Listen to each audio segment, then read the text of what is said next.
Yeah, I'm gonna have some of my Japanese strawberry yogurt flavored drink. And then when I get back, I am going to do a presentation on 3 things not to do when you are rejected from anything. And it's coming up right after these opening credits, so don't go away.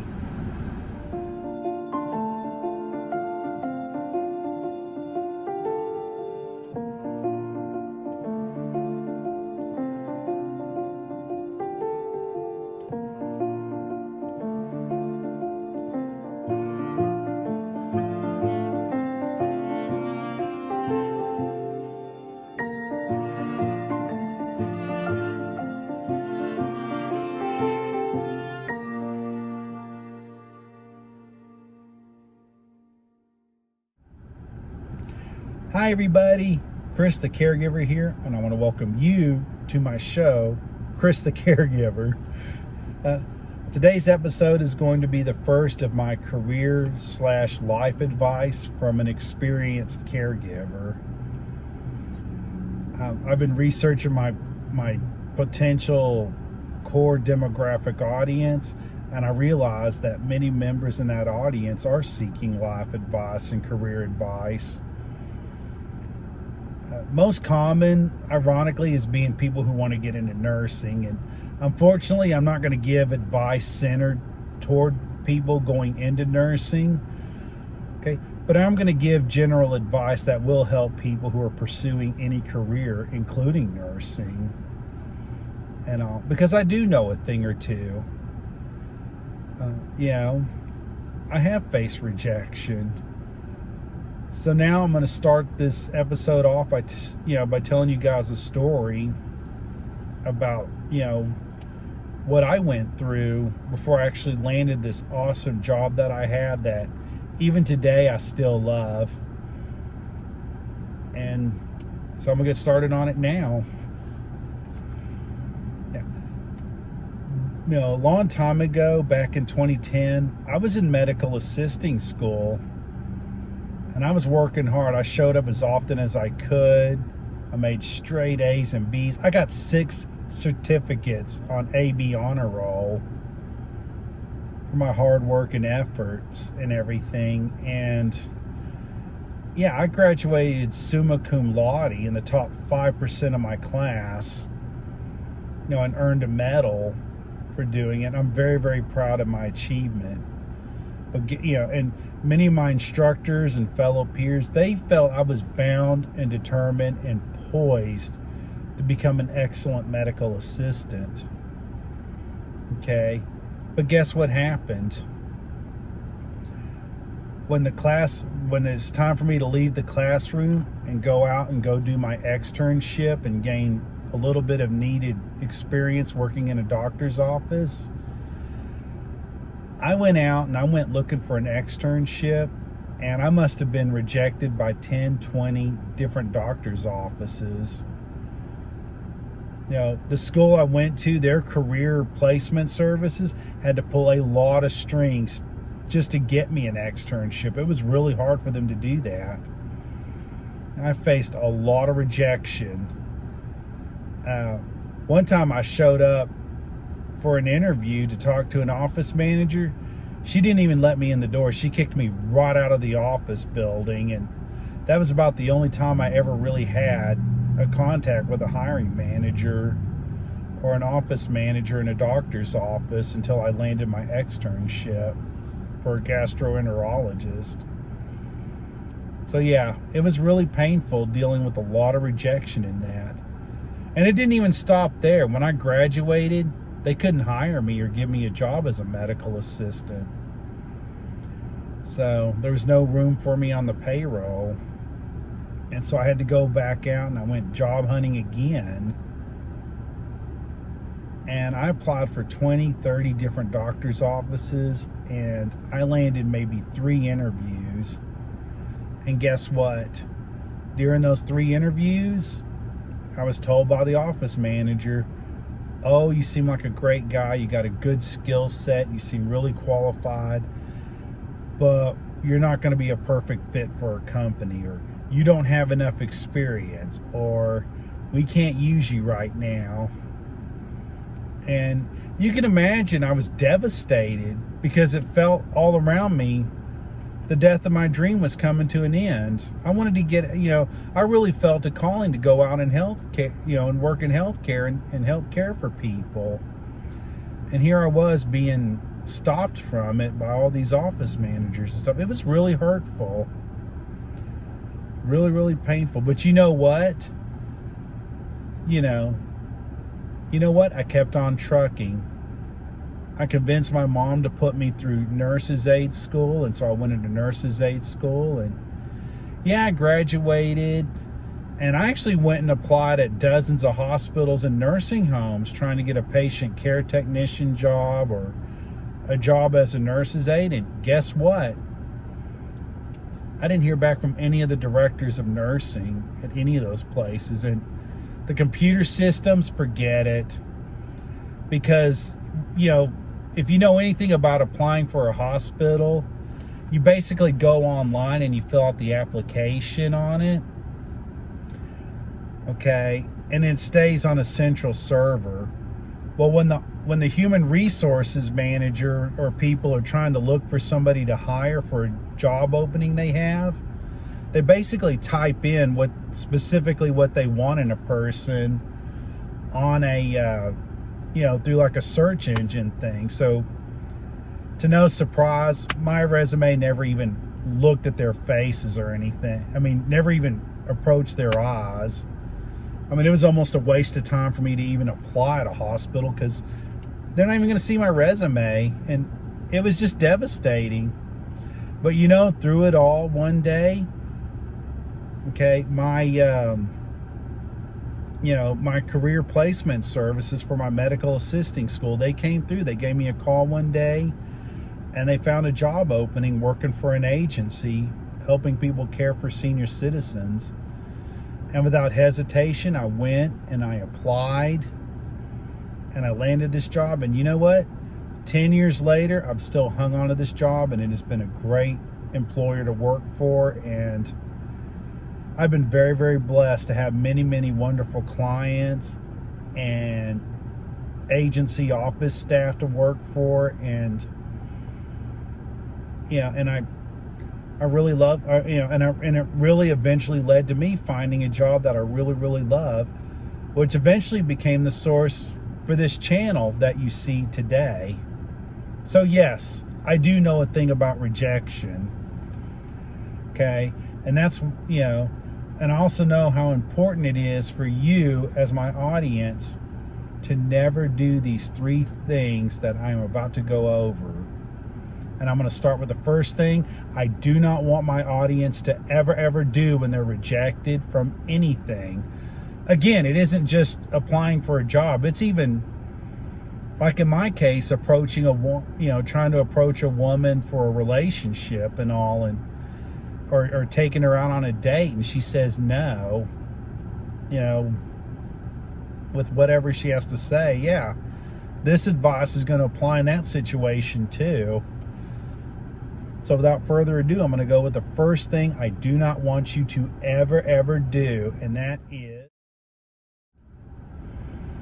that's right, I do not want you guys to get emotional.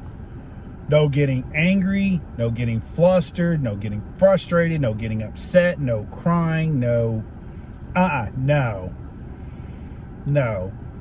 The best thing I want you guys doing as my audience is to simply remain calm and listen. And then thank whoever's rejecting you for their time and politely exit stage left. That's what I want you doing. I don't want you guys getting angry. I don't want you getting flustered. I don't want you getting frustrated. I don't want you getting sad and crying and upset. No. Okay? And the reason being for that is when you're angry, you're upset, you're flustered, it sends off 2 bad vibes to whoever's rejecting you and to the people around you and stuff like that. The first bad vibe, it says, I'm petulant. In other words, childish, childlike, and immature. And let's face it, nobody wants someone who's immature. No woman I know wants a boyfriend who's immature and petulant. No employer wants a worker on their payroll who's immature and petulant. I'm sure in the case of you ladies watching this, no guy wants a girlfriend who's petulant like that. It's unattractive, man. It just is. Okay? And the second reason I do not want you guys getting flustered and angry and upset and crying and sad and miserable, anything along those lines that's negative, okay? The second reason I don't want you guys doing that is because it shows that you're not in control of your emotions, okay? And you know what? I expect better of my audience, okay? You might not be able to control, whether someone wants to have you work as their, I don't know, office manager, or their shift manager, or their marketing director, or their activities person, okay? And you might not be able to control whether someone wants to have you as a boyfriend or girlfriend or whatever you're into, okay? But I know darn well you can control your emotions. You can choose to be positive. You can choose to remain calm. You can choose to say, okay, thank you for your time, I really appreciate it, and then politely exit stage left, okay? And I'm only asking you to do this just long enough till you can go to your support network and then talk it out and cry it out there and come up with a game plan. That's all. And I think that's enough on the first thing and all that we're going to do. So now we're going to move on to the next thing, that I do not want you guys to do when you're rejected. And that is, and we're now on to the second thing I do not want you guys to do as my audience ever when you're rejected from anything. And that is, I don't want you guys to debate whoever's rejecting you. Okay? All right? Please don't.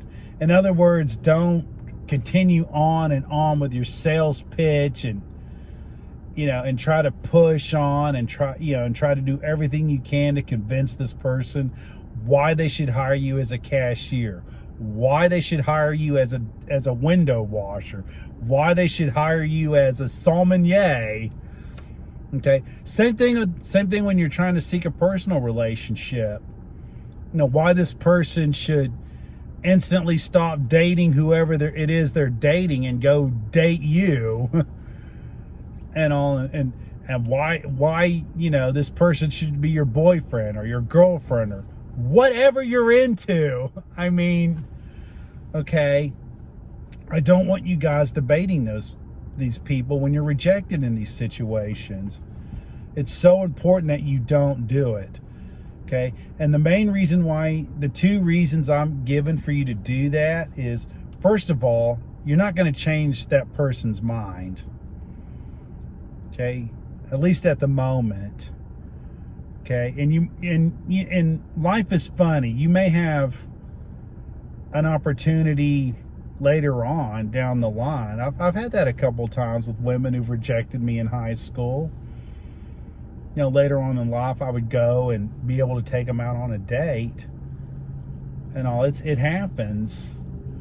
Okay. But,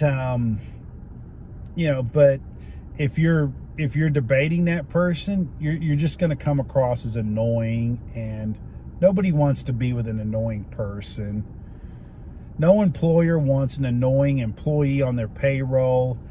And nobody I know in their right mind wants a boyfriend or girlfriend or whatever they're into that's annoying. So, yeah, don't debate. Okay, and and the second, and these are just the two main reasons I don't want you to do it. It's annoying, and it's not going to change that person's mind.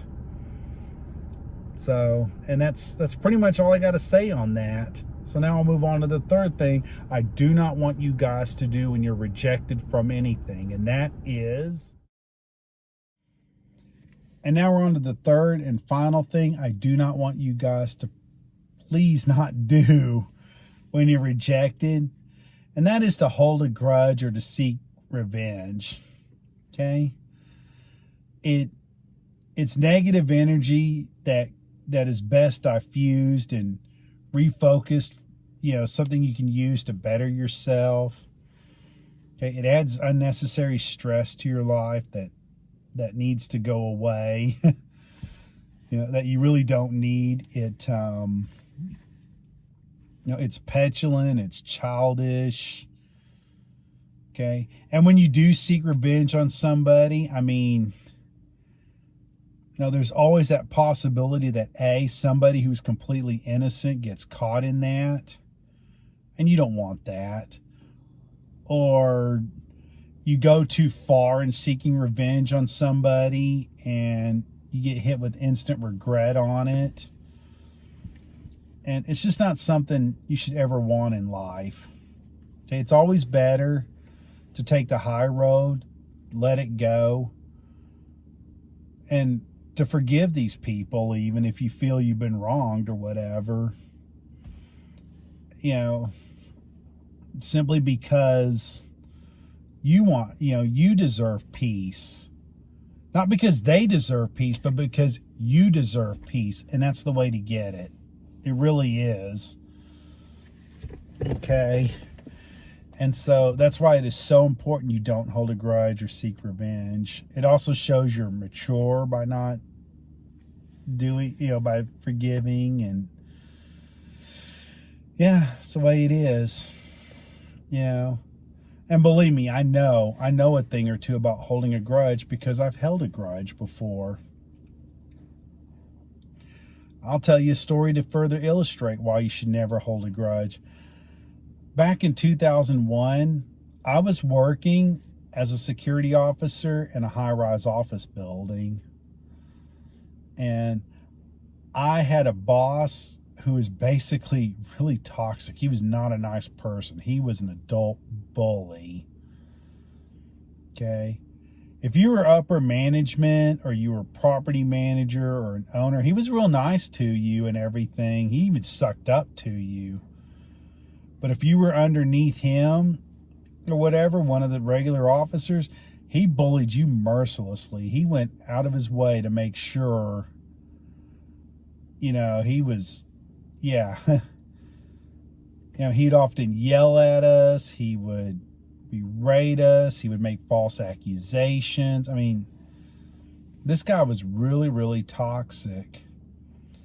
And long story short, when I lost that job and took a disciplinary transfer to another assignment, I held a grudge against that boss, that former boss, security supervisor. I really did hold a grudge.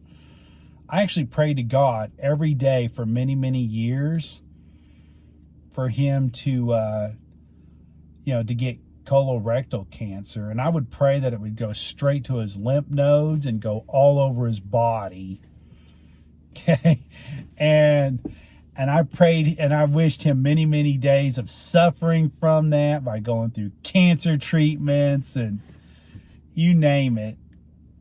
Chemotherapy, that was real painful for him. I really prayed for him to go through all that. I really hated this guy that bad with that much passion. So yes, I know a thing about taking revenge. Okay. But and to make matters further, I wanted to get a dozen eggs and I wanted to camp out outside of that high-rise office building that we guarded at. And I wanted to see him patrol the outside, and I wanted to nail that son of a with an egg. I wanted to nail him in the back of the head and take off running and turn around and laugh at it and celebrate it. And okay. Now, why do I bring this up? Okay. I bring this up so I can tell you guys why I finally let it all go and why I never did egg that guy like as badly as I wanted to. Okay. I let it go because I realized that I was wasting negative energy and focus that I could have been using to do positive things for myself. Okay, I could have used it to learn a foreign language and score pay raises and more job opportunities.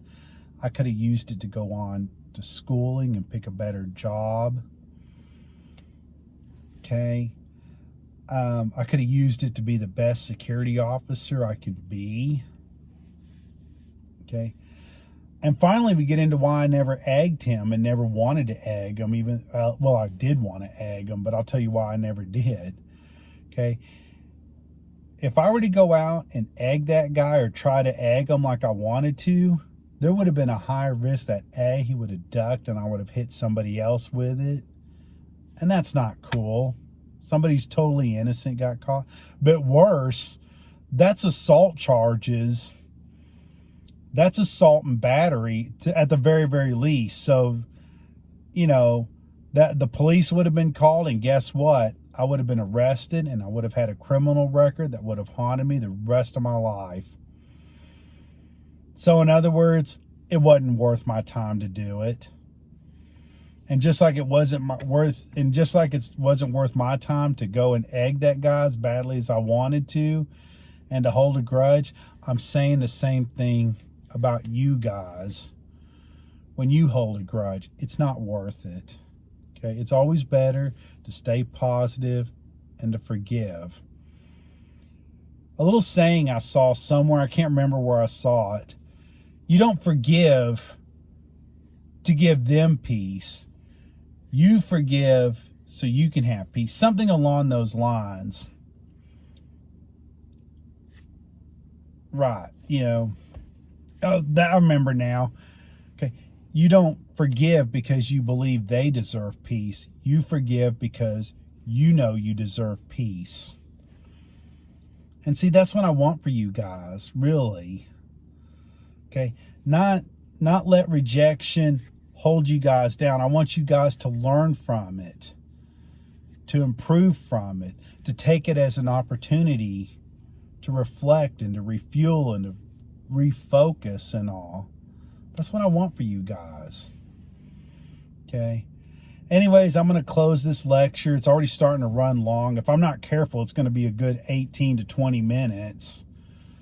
So I'm going to close by, thanking you guys for taking the time to watch my video. And if you would, please hit the thumbs up button and to leave me a comment in the comments section below. I'd really appreciate it. And to please tell your friends and family about this channel and to do whatever you can to help me make it grow. And all. I'm going to go wishing you guys a good night. And hey, maybe the next episode of this kind of series, I think I'm going to go over things that we should do when you're rejected. That, bring back a little bit of positivity to this. Anyways, I'm going to get going. You guys have a good night. Bye.